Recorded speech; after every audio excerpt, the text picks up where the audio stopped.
بسم الله الرحمن الرحیم. السلام علیکم ورحمت الله وبرکاته. زه اختر شید د پښتو ادب خپرونې نه یو ځل بیا ستاسو په خدمت کې حاضر یم او دا وخت زه د نوخار محله ځواني خیلو خوږ ژبې شاعر زلمی شاعر نومان بریال سره ناست یم او د هغوی نه به د دوی کلامونه چې ډېر خوندور کلامونه دي هغه اورو او د زندګۍ حوالې سره به خبرې اترې هم ورسره کوو. موږ سره اوسئ. السلام علیکم. وعلیکم السلام. اختر شید بھائی ستاسو او ستاسو د ټیم ډیره مننه کوو چې په دې روژه کې ډېر سخت کار دی خو تاسو راغئ د پښتو خدمت دی نو د پښتو د پرمختګ دپاره تاسو دومره هلې ځلې کوئ. ډېره مننه کوم چې تر مونږه راغئ. یو جهان مننه. څنګه چې ملګرو په دې پاڼه باندې ستاسو مخکې هم شاعري اورېدلې ده او ډېره ستاینه یې کړې وه نو څه نوې داسې مو لیکلي وي هغه مینهوالو سره تاسو شریک کوئ نو ډېر خوند به وکړي. بلکل ولې نه کلامونه به ورته ووایم. د غزل نه مخکې یو څو شعرونه دي چې ځمکې له خو ښکته اسمان نه راځي اسمان نه راځي ځکه مې تپوس له جانان نه راځي ځمکې له خو ښکته اسمان نه راځي ځکه مې تپوس له جانان نه راځي یو سړي ترې داسې توبهګار کړم چې اوس په ما د مینې پیریان نه راځي. ډېره مننه. یو سړي ترې داسې توبهګار کړم چې اوس په ما د مینې پیریان نه راځي ستا د هجر درد لیونی کړی یم مرګ به راله دومره آسان نه راځي. مننه ډېره مننه. ستا د هجر درد لیونی کړی یم مرګ به راله دومره آسان نه راځي زه ترې جوړ هیر شوی یم خواله مې ډېره موده کېږي یاران نه راځي. ډېره مننه. د غزل مطلب ده چې ارشاد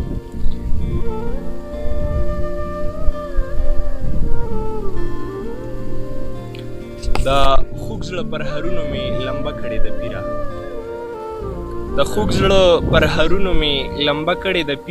دا ځکه مې د مینې نه توبه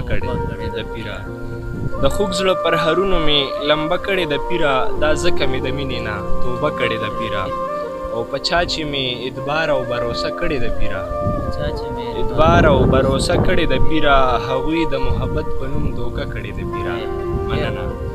په چا چې مې ادبار او بروسه کړې د پیره هغوی د محبت په نوم دوکه کړې د پیره ما څو ځل د هغه د هېرېدلو کوشش کړی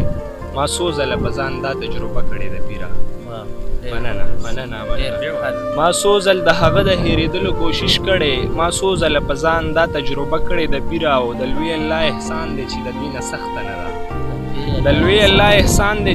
نه سخته نه ده په سپوره او سړه مې گزاره کړې د پیره. مننه. او خبرې د جنت د ښکلاګانو نظارې وي بېګا مې د جانان کلي کې شپه کړې د پیره.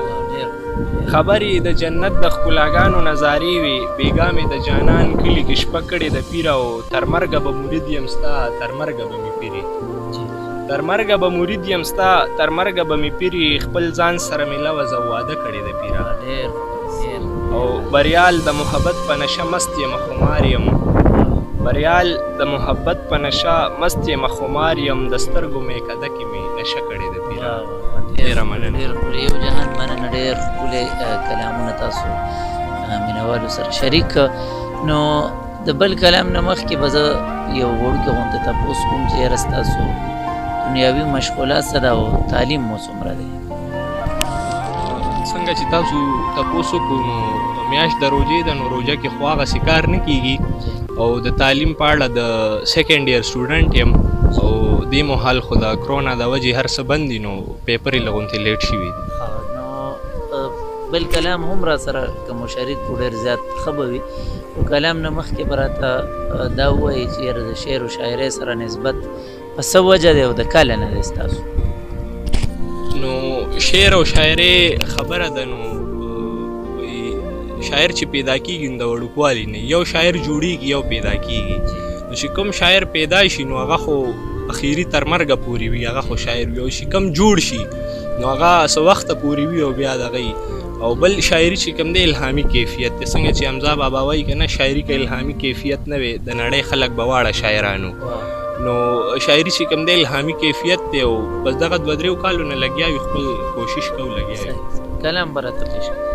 کلام نه مخکې یو غزل نه مخکې یو څو شعرونه دي چې اوتر اوتر د یار کوڅې لزما د یار کوڅې لزما څه په هنر د یار کوڅې لزم او ستړی ستومانه چې د کاره راشم هر مازدیګر د یار کوڅې لزم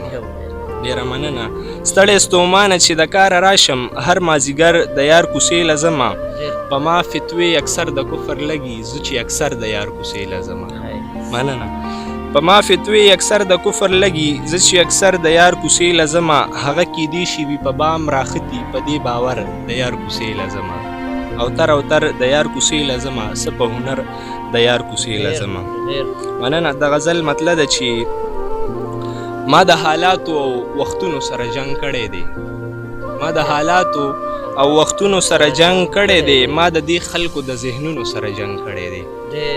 مننه او ما ترې د کام د درد د سړیکو همدردي غوښتې ده ما ترې د کام د درد د سړیکو همدردي غوښتې ده ما په هر شعر کې د لفظونو سره جنگ کړی دی مننه ما ترې د کام د درد د سړیکو همدردي غوښتې ده ما په هر شعر کې د لفظونو سره جنگ کړی دی او پښتون فطرت مې د غلام د نومه کرکه کوي پښتون فطرت مې د غلام د نومه کرکه کوي ما سرو لمبو سره اورونو سره جنگ کړی دی مننه پښتون فطرت مې د غلام د نومه کرکه کوي ما سرو لمبو سره اورونو سره جنگ کړی دی زه په ناحقه یم پړ شوی د هر چا مخې ته زه په ناحقه یم پړ شوی د هر چا مخې ته ما د خپل حق دپاره ترونو سره جنگ کړی دی مننه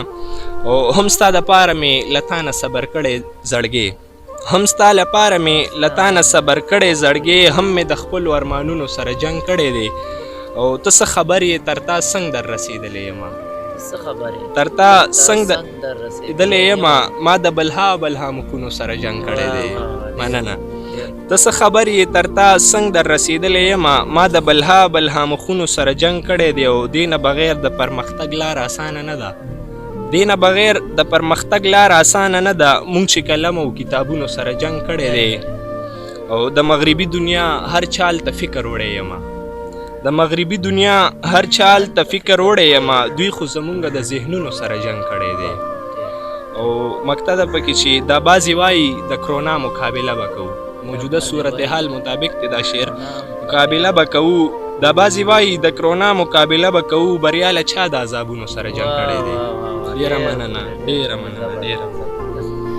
یو جهان مننه کوم د نومان بریال صاحب او د ناستو ټولو ملګرو چې دوی موږ له وخت راکړو زموږ مېلمستیا یې وکړه او موږ سره خپل قیمتي وخت نه وخت وکړو یقینا چې د مینوالو به د نومان بریال صاحب اشعار او کلامونه ډېر زیات